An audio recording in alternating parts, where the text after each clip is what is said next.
بسم اللہ الرحمن الرحیم۔ السلام علیکم پیارے دوستوں۔ ایک بھکاری لوگوں سے بھیک مانگ کر گزارا کرتا تھا۔ اس کو بھیک مانگتے ہوئے کافی عرصہ ہو چکا تھا۔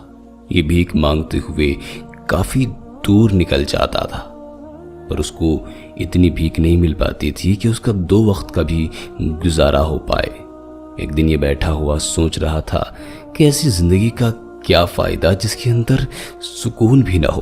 کبھی کسی سے بھیک مانگنی پڑتی ہے تو کبھی کسی سے، اور لوگ باتیں بھی الگ سے سناتے ہیں۔ ایک دن یہ بھیک مانگتا ہوا ایک ایسی جگہ پر آ نکلا جہاں پر اس نے دیکھا کہ ایک صوفی بندہ بیٹھا ہوا ہے۔ اس نے آ کر صوفی بندے سے کہا کہ آپ تو کافی مزے سے بیٹھے ہیں، ہماری زندگی تو یہاں پر مشکلوں سے بھری پڑی ہے۔ صوفی بندہ عبادت میں مشغول تھا۔ اس نے آنکھ کھولی تو سامنے دیکھا کہ ایک بھکاری کھڑا ہے۔ اس نے بھکاری سے کہا کہ آؤ میرے ساتھ بیٹھ جاؤ۔ بھکاری آ کر اس کے ساتھ بیٹھ گیا۔ صوفی بزرگ نے بھکاری سے کہا، تمہارے حلیے سے پتہ چلتا ہے کہ تم ایک بھکاری ہو۔ بھکاری نے جواب دیا کہ ہاں، میں بچپن سے ہی بھیک مانگ رہا ہوں۔ صوفی بزرگ نے کہا کہ بھیک مانگنا ٹھیک بات نہیں ہے۔ دوسروں کے آگے جو بندہ ہاتھ پھیلاتا ہے وہ ساری زندگی ہاتھ پھیلاتا ہی رہتا ہے، اس کی ضرورت کبھی پوری نہیں ہوتی۔ تمہیں چاہیے کہ تم محنت مزدوری کر کے اپنا پیٹ پالو، نہ کہ بھیک مانگ کر۔ بھکاری صوفی سے کہنے لگا کہ جناب، وہ دن چلے گئے جب ہم مزدوری کر کے اپنا پیٹ پالتے تھے۔ اب تو مجھ سے کوئی کام نہیں ہو پائے گا۔ آپ میرے لیے دعا کیجئے کہ مجھے کوئی اچھا سا کام مل جائے، کم سے کم مجھے بادشاہ کے محل کے اندر ہی جگہ مل جائے۔ ویسے بھی اب 2 دن کی زندگی باقی رہ گئی ہے، خواہش ہے کہ یہی سکون سے گزر جائے، بس کافی ہے میرے لیے۔ صوفی نے بھکاری سے کہا کہ اس دنیا کی لذت تو فانی ہے، اصل حقیقی دنیا تو ہمارے مرنے کے بعد شروع ہوتی ہے۔ تمہیں چاہیے کہ تم آخرت کی تیاری کرو۔ بھکاری کہنے لگا کہ بادشاہ کے محل کے اندر جگہ ہی مل جائے، وہاں پر میں عبادت بھی کرتا رہوں گا اور ساتھ ہی لوگوں کی خدمت بھی۔ آپ میرے لیے دعا کر دیجئے۔ صوفی بزرگ نے اسی وقت ہاتھ اٹھائے اور کہا کہ جا، تجھے کچھ دنوں میں بادشاہ کے محل کے اندر جگہ مل جائے گی اور تم بادشاہ کے خاص بندوں میں گنے جاؤ گے۔ بھکاری نے کہا کہ اگر میں بادشاہ کے محل کے اندر نہیں پہنچ پایا تو میں سمجھوں گا کہ آپ جھوٹے تھے۔ صوفی بزرگ نے جواب دیا کہ درویش لوگوں کی دعائیں رد نہیں ہوتی، جاؤ، تم بادشاہ کے محل کے اندر کچھ ہی دنوں میں پہنچ جاؤ گے اور تمہاری مراد پوری ہو جائے گی۔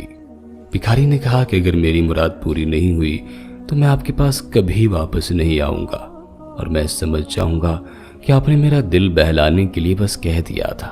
اگر میری مراد پوری ہو گئی تو میں آپ کے پاس ایک نہ ایک دن ضرور آؤں گا۔ بھکاری وہاں سے اٹھا اور بھیک مانگنے کے لیے بھٹکنے لگا۔ یہ سارا دن بھیک مانگ مانگ کر تھک چکا تھا۔ پھر ایک جنگل کے اندر آ کر سو گیا۔ رات کا پچھلا پہر ہو چکا تھا، تبھی اچانک اسے آوازیں سنائی دیں۔ جیسے ہی اس نے آنکھ کھولی تو اس کے پیچھے کچھ ہی دور پر 2 بندے کھدائی کر رہے تھے، اور ساتھ ہی یہ کہہ رہے تھے کہ اس سے اچھی جگہ ہمیں خزانہ چھپانے کے لیے اور مل ہی نہیں سکتی۔ بھکاری ان کی یہ باتیں چھپ کر سنتا رہا۔ اب بھکاری ان دونوں کی شکلیں بھی اچھی طرح سے پہچان چکا تھا، پر یہ نہیں جانتا تھا کہ آخر یہ لوگ ہیں کون۔ اس نے غور سے دیکھا تو ان دونوں بندوں کے پاس 2 خزانے سے بھرے ہوئے صندوق تھے، جو یہ کھدائی کر کے زمین کے اندر چھپا رہے تھے۔ یہ پوری طرح سے صندوق چھپا کر وہاں سے چلے گئے۔ کچھ دیر تک بھکاری دیکھتا رہا کہ کیا پتہ یہ واپس آ جائے، پر وہ واپس نہیں آئے۔ بھکاری نے جا کر وہاں پر کھدائی کرنا شروع کر دی۔ کچھ دیر تک کھدائی کرنے کے بعد وہاں سے 2 سونے کے بھرے ہوئے صندوق نکل آئے۔ بھکاری نے سوچا کہ ان دونوں نے خزانہ کسی عام بندے کا نہیں لوٹا ہوگا۔ اس نے ان دونوں صندوقوں کو وہاں سے نکال کر ایک دوسری جگہ لے آیا، اور یہاں آ کر اس نے صندوق چھپا دیے۔ اب اسے یہ بھی معلوم تھا کہ یہ بندے دوبارہ اپنا خزانہ لینے کے لیے ضرور واپس آئیں گے۔ کچھ دن گزرنے کے بعد یہ جنگل میں اپنی جگہ پر سو رہا تھا، تبھی وہاں پر رات کو وہی دونوں بندے اپنا خزانہ لینے کے لیے آ گئے۔ جیسے انہوں نے کھدائی کی تو وہاں سے خزانے کے صندوق غائب تھے۔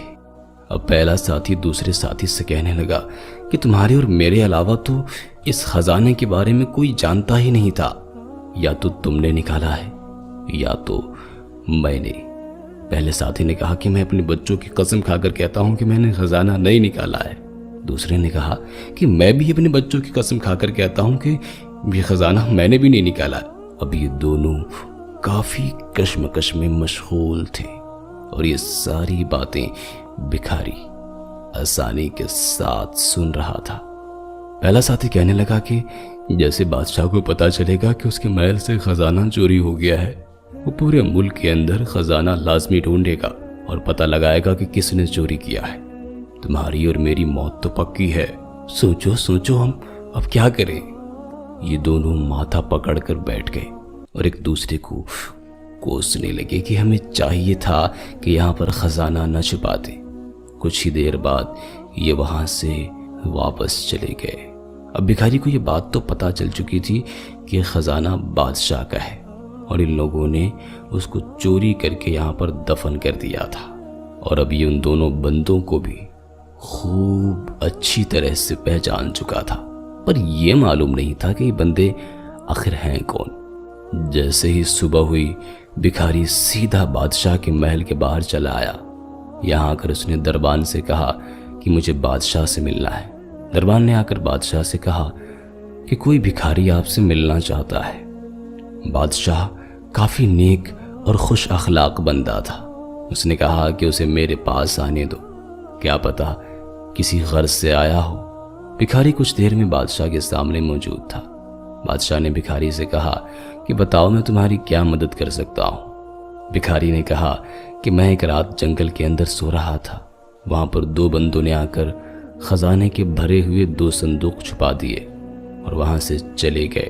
میں نے وہاں سے وہ صندوق نکال لیے ہیں اور یہ میں اپنے ساتھ لے کر آیا ہوں۔ جیسے ہی بادشاہ نے دیکھا تو وہ خزانہ اس کے محل کا ہی تھا۔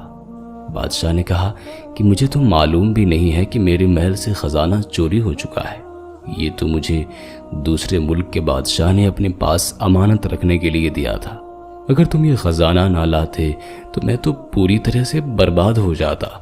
کیا تم ان بندوں کو پہچان لو گے جنہوں نے یہ خزانہ آ کر چھپایا تھا؟ بھکاری نے کہا کہ جی بادشاہ سلامت، اگر وہ میرے سامنے آ جائے تو میں انہیں اسی وقت پہچان لوں گا۔ بادشاہ نے حکم دیا کہ پورے محل کے خادم، مشیر اور وزیروں کو یہاں پر اکٹھے کیے جائیں۔ کچھ ہی دیر میں وہاں پر سارے کے سارے لوگ جمع ہو گئے۔ بادشاہ نے بھکاری سے کہا کہ پہچانو ان میں سے وہ 2 بندے کون تھے۔ بھکاری نے ان کو غور سے دیکھنا شروع کر دیا۔